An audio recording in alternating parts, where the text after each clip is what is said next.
బిడ్డలారా, ఏ స్థితిలో నువ్వు వచ్చావో నాకు తెలియదు. నువ్వు కోరుకున్నవన్నీ దేవుడు నీకు ఇచ్చి, నువ్వు చేసిన ప్రార్థనకు దేవుడు జవాబిచ్చి, మంచి స్థితిలో దేవుడు ఒకవేళ నిన్ను ఉంచితే మంచిది.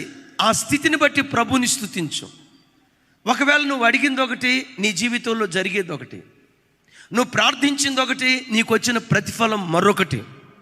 దేవుని సన్నిధిలో నువ్వు ఏడ్చిన ఏడ్పు ఒకటి, కన్నీళ్లు కార్చింది ఒక అంశం కోసం అయితే, నీ జీవితంలో జరిగినవి కొన్ని దారుణమైన సంగతులు ఒకవేళ జరిగాయేమో. సైతానుగాడు వచ్చి అంటాడు నీ దగ్గరికి వచ్చి, ఇంకేం దేవుని స్తుతిస్తావమ్మా? ఏమిచ్చాడని స్తుతిస్తావు? ఏం చేశాడని స్తుతిస్తావు? స్తుతించడానికి ఏదో ఒకటి అంశం ఉండాలి కదా. ఇల్లు ఇచ్చి ఉండాలి, ఉన్న ఇల్లు అమ్మేస్తే ఇంకేం స్తుతిస్తావు?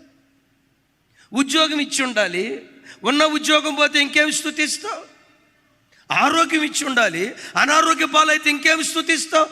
ఏం చేశాడని దేవుని నువ్వు స్తుతిస్తావు అని సాతాను నిన్ను కృంగదీస్తూ ఉంటాడు.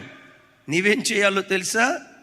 ప్రతి పరిస్థితిలో మేలులోనైనా ఆయనను స్తుతిస్తాను, కీడులోనైనా ఆయనను స్తుతిస్తాను, ఆశీర్వాదంలోనైనా ఆయన స్తుతిస్తాను, లేమిలోనైనా ఆయన ఇంకేం స్తుతిస్తావయ్యా?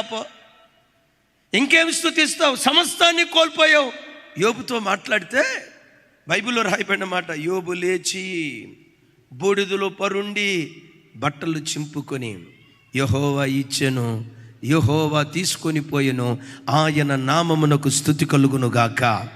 స్తుతి, స్తుతి, స్తుతి. కడుపు నిండా భోజనం పెట్టిన స్తుతి, కారపు మెతుకులకు కూడా గతి లేనప్పుడు కూడా స్తుతి. ప్రమోషన్ వచ్చినప్పుడు స్తుతి, డిమోషన్ వచ్చినప్పుడు స్తుతి, ఇంక్రిమెంట్ వచ్చినప్పుడు స్తుతి, డిక్రిమెంట్ వచ్చినప్పుడు స్తుతి. అప్పుడు కూడా నువ్వు స్తుతిస్తే ఆ స్తుతులు దేవునికి సింహాసనాలుగా మారతాయి. స్తుతుల సింహాసనం మీద దేవుడు వాసునుడై సజీవులున్న భూమి మీద మహా ఘనకార్యాలు చేయటం దేవుడు ప్రారంభిస్తాడు.